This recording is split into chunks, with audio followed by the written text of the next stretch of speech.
Hello दोस्तों, नमस्कार। Crypto coach channel में आपका स्वागत है। और इस वीडियो में हम बात करने वाले हैं कॉइन DCX के हैक के बारे में कि हैक कैसे हुआ, कौन लोग यहाँ पे अफेक्टेड हैं और कैसे हम इस हैक से हम इन चीज़ों से हम बच और क्या क्या चीज़ें हुई डिटेल्ड अब तक की क्या क्या हुआ है, ये सारी चीज़ें मैं आपको बताना चाहता हूँ। और इन फ्यूचर हम इन हैक से कैसे बचें, इनके बारे में यहाँ पे बात करने वाले हैं। तो सबसे बड़ी जो न्यूज़ आ रही है यही आ रही है कि यहाँ पे कॉइन DCX का यहाँ पे हैक हुआ है। और इंटरेस्टिंगली अगर आप देखोगे तो यहाँ पे ये हैक जो हुआ है 19 जुलाई 2025 को हुआ है। और ठीक एक साल पहले 18 जुलाई 2024 को वजीरेक्स का भी हैक हुआ था। और जिन लोगों को नहीं पता, वजीरेक्स का हैक जो हुआ था वो $235 मिलियन का यहाँ पे हुआ था, मतलब 2000 करोड़ के अराउंड यहाँ पे हुआ था। और अभी तक ये जो फंड है वो रिकवर नहीं हो पाया है। तो कॉइन DCX में ऐसा क्या हुआ, स्टिल हम जब देखते आ रहे हैं कि यार ऐसे ऐसे हैक्स हो रहे हैं, स्टिल जो है एक्सचेंजेस क्यों यहाँ पे रिलायबल नहीं हो पा रही हैं और एक के बाद एक यहाँ पे हैक होते चले जा रहे हैं इंडियन एक्सचेंजेस के अंदर। तो ये सारी चीज़ों के बारे में इस वीडियो में बात करने वाला हूँ। तो दोस्तों, क्रिप्टो को चैनल में आपका स्वागत है। चैनल को सब्सक्राइब कर लो और वीडियो को लाइक कर दो, जिससे हम ऐसी वीडियोस आपके लिए लाते रहें। मैं माफ़ी चाहता हूँ कि चैनल पे बहुत टाइम से वीडियोस नहीं आ पा रही थी, क्योंकि मैं थोड़ा सा यहाँ पे बिजी था। थोड़ी सी पर्सनल लाइफ जो है थोड़ी सी इंपॉर्टेंट थी, तो थोड़ा यहाँ पे चीज़ें एक दो चीज़ें यहाँ पे चल रही थी, इसीलिए मैं थोड़ा सा बिजी था। लेकिन अब से मैं ट्राई करूँगा कि आपके लिए हर वीक के अंदर मैं कुछ ना कुछ वीडियोस, एक्साइटिंग वीडियोस यहाँ पे लाता रहूँ।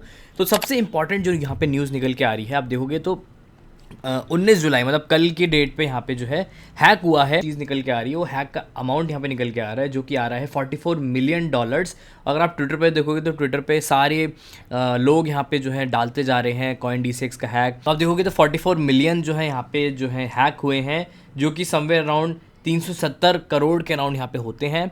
अब यहाँ पे हैक क्यों हुआ, इसके बारे में यहाँ पे बात कर लेते हैं और इससे क्या क्या चीज़ें यहाँ पे कॉइन DCX ने करी, क्या वो यहाँ पे टाइमली करी या फिर नहीं करी, इसके बारे में यहाँ पे बात करें। अभी जो हैक निकल के आया वो सबसे पहले जो यहाँ पे रिपोर्ट किया गया, वो यहाँ पे रिपोर्ट किया गया ZachXBT के द्वारा।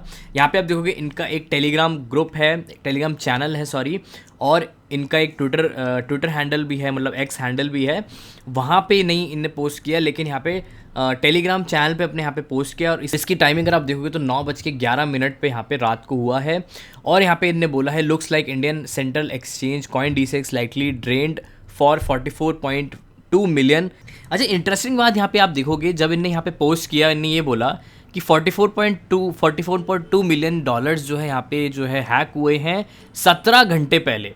17 घंटे पहले का मतलब ये हुआ कि उस दिन की सुबह, इंडियन टाइम में मैं बता रहा हूँ, उस दिन की सुबह अराउंड 9 से मतलब 6 बजे के अराउंड सुबह यहाँ पे होगा। और पूरा दिन यहाँ पे निकल गया। कॉइन DCX की तरफ से एक यहाँ पे ट्वीट या फिर कोई न्यूज़ निकल के नहीं आई। सबसे पहले जो हैक के बारे में बताया गया वो यहाँ पे ZachXBT के द्वारा यहाँ पे बताया गया। और इसके तुरंत बाद आप इंटरेस्टिंगली एक चीज़ देखोगे कि यहाँ पे जो है सुमित गुप्ता, जो इनके CEO हैं, उनका यहाँ पे ट्वीट आ गया। आप देखोगे टाइमिंग 11:18 पे, ठीक है, मतलब 7 मिनट बाद इनका ट्वीट आ गया। इसका मतलब ये न्यूज़ एकदम आग की तरह फैली और इनको यहाँ पे पता चल गया कि यहाँ पे कुछ हुआ है। इंटरेस्टिंगली यहाँ पे सुमित गुप्ता ने ये बोला कि हमको पहले से ही पता था और हम वीडियो डालने ही वाले थे। और वहीं पे ही जैक का यहाँ पे मैसेज आ गया। तो एक तरीके से कुछ यहाँ पे दाल में काला लग रहा है कि क्या कॉइन DCX को पहले से पता था या नहीं पता था, कि यहाँ पे जब रिपोर्ट हुआ उसके बाद इनको यहाँ पे पता चला कि कॉइन DCX में हैक हुआ है। ठीक है, बहुत सारे क्वेश्चंस यहाँ पे रेस होते हैं, लेकिन कॉइन DCX ने क्या कहा इसमें अगर आप देखोगे तो कॉइन DCX ने कई कई चीज़ें यहाँ पे बोली। सुमित गुप्ता की यहाँ पे वीडियो आई है, आप जाके इनकी ट्वीट भी देख सकते हो। तो इनने बोला यहाँ पे कि आइसोलेटेड ऑपरेशनल अकाउंट, मतलब जो ट्रेडिंग अकाउंट रहता है वो यहाँ पे इनका हैक हुआ है और उससे यहाँ पे जो हैकर ने 44 मिलियन यहाँ पे ड्रेन किए हैं। अब क्वेश्चन ये उठता है कि यार ट्रेडिंग अकाउंट क्या होता है और यहाँ पे जो है यूज़र अकाउंट क्या होता है। तो अगर हम दे दें यहाँ पे इसका नाम सेंट्रलाइज एक्सचेंजेस, तो यहाँ आप देखोगे तो सेंट्रलाइज एक्सचेंजेस बेसिकली कैसे काम करते हैं कि जब यूज़र इसमें डिपॉजिट करता है कोई भी फंड, तो इनके हॉट वॉलेट में सबसे पहले जाता है। और कुछ जो फंड है जो यहाँ पे यूज़ नहीं किया जाता है वो यहाँ पे चला जाता है आपका कोल्ड वॉलेट के अंदर। ठीक है, अब कोल्ड वॉलेट बेसिकली यहाँ पे सिक्योर्ड वॉलेट होता है और यहाँ पे जो है बहुत कम यहाँ पे यूज़ किया जाता है। जब कोई बड़ी ट्रांजैक्शन या फिर इन दो वॉलेट्स के अंदर जो है बैलेंस कम हो जाता है, तभी यहाँ पे जो है कोल्ड वॉलेट यहाँ पे यूज़ किया जाता है। तो यहाँ पे जो हॉट वॉलेट है, ऑपरेशनल वॉलेट इनका, जो यहाँ पे one of the trading platform के अंदर यहाँ पे यूज़ किया गया है, वो यहाँ पे जो है कॉम्प्रोमाइज़ हुआ है। इसका मतलब कि यहाँ पे यूज़र का जो वॉलेट है वो यहाँ पे कॉम्प्रोमाइज़ नहीं हुआ, कोल्ड वॉलेट यहाँ पे जो है कॉम्प्रोमाइज़ नहीं हुआ, लेकिन हॉट वॉलेट यहाँ पे जो है इनका मे बी ऑपरेशंस के लिए जो है ट्रेडिंग के लिए यूज़ करते थे, वो यहाँ पे जो है अफेक्टेड हुआ है। ठीक है, इसका मतलब यहाँ पे जो थे यहाँ पे आपके 44 मिलियन यहाँ पे डॉलर्स यहाँ पे पड़े हुए थे, 44.2 मिलियन डॉलर्स थे बेसिकली। तो ये यहाँ पे जो है हैक के अंदर यहाँ पे आए हैं।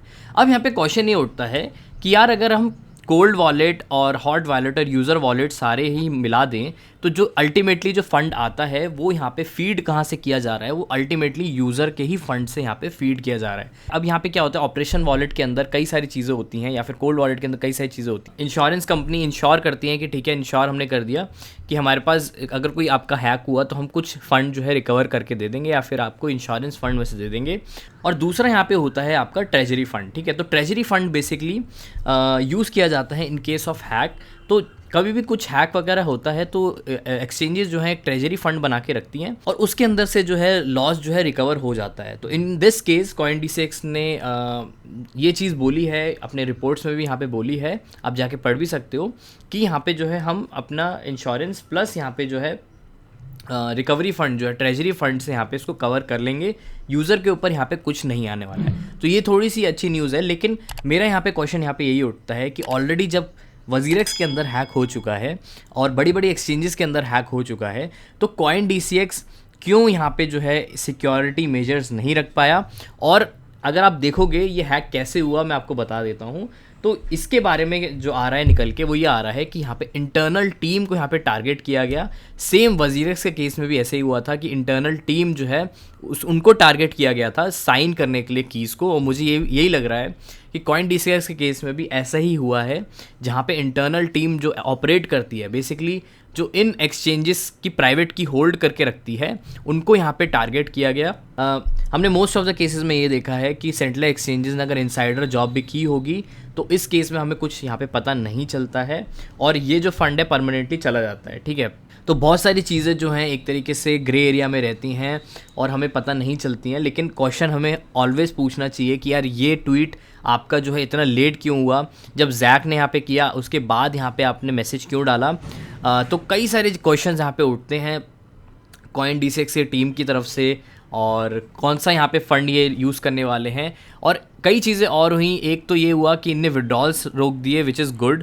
जब भी हैक होता है इट इज़ गुड मेजर कि आप यहाँ पे विड्रॉल्स रोक दो, जिससे फर्दर कोई भी चीज़ें होती हैं वो यहाँ पे ना हो पाए, अनटिल अनलेस आप जाके उसको देखो और आइडेंटिफाई करो। तो ये चीज़ अच्छी करी CoinDCX ने, इसको यहाँ पे जो है रोक दिया। लेकिन अभी क्वेश्चन ये उठता है कि यहाँ पे जो है सही से आंसर्स यहाँ पे नहीं मिल रहे हैं। सबसे पहला तो यहाँ पे क्यों लेट आया ट्वीट, और सिक्योरिटी मेजर्स जो हैं आप स्टिल क्यों नहीं ले रहे हो जबकि WazirX में इतना बड़ा यहाँ पे हैक हुआ है।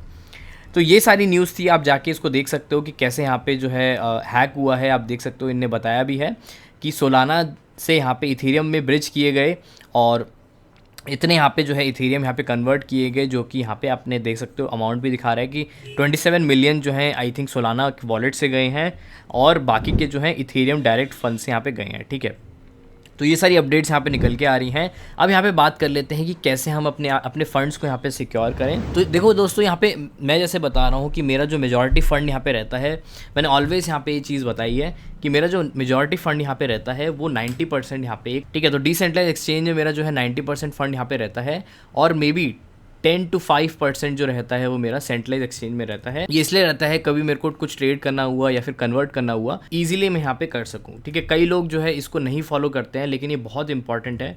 डिसेंट्रलाइज एक्सचेंज के ऊपर मैंने वीडियोस बना रखी है, मेरे चैनल पे आप जाके देख सकते हो। क्रिप्टोकोश आप सर्च करो, डिसेंट्रलाइज एक्सचेंज, डिसेंट्रलाइज वॉलेट्स के बारे में मैंने सारी डिटेल्स हमें बता रखी हैं। कई सारे वॉलेट्स आते हैं, मेटामास्क वॉलेट, आपका ब्लॉकचेन वॉलेट, तो ये सारे आप यूज़ कर सकते हो क्योंकि यहाँ पे प्राइवेट की आपके पास रहती है। और अगर आप सेंट्रल एक्सचेंज यहाँ पे यूज़ करते हो तो आपकी जो प्राइवेट की है वो आपके पास यहाँ पे नहीं मिलती है। ठीक है, तो ये चीज़ जो है यहाँ पे सबसे मेन है, प्राइवेट की। अगर प्राइवेट की का एक्सेस किसी हैकर को मिल गया तो आपका फ़ंड यहाँ पे जा सकता है। तो सेंट्रल एक्सचेंज पे थोड़ा ही फ़ंड रखो, मे बी 5 से 10%। अपना 90% ऑफ द फंड जो है अपना एक डिसेंट्रलाइज एक्सचेंज के अंदर रखो या फिर डिसेंट्रलाइज वॉलेट के अंदर रखो। डिसेंट्रलाइज एक्सचेंज या फिर डिसेंट्रलाइज वॉलेट के अंदर रखो तो सबसे ज़्यादा सिक्योर रहता है। ठीक है, तो ऐसी इन्फॉर्मेटिव वीडियोस के लिए क्रिप्टोकोश को सब्सक्राइब कर लो और वीडियो को लाइक कर देना। और मैं आपसे मिलता हूँ किसी नेक्स्ट एक्साइटिंग वीडियो के अंदर। Till then take care, be safe, good bye.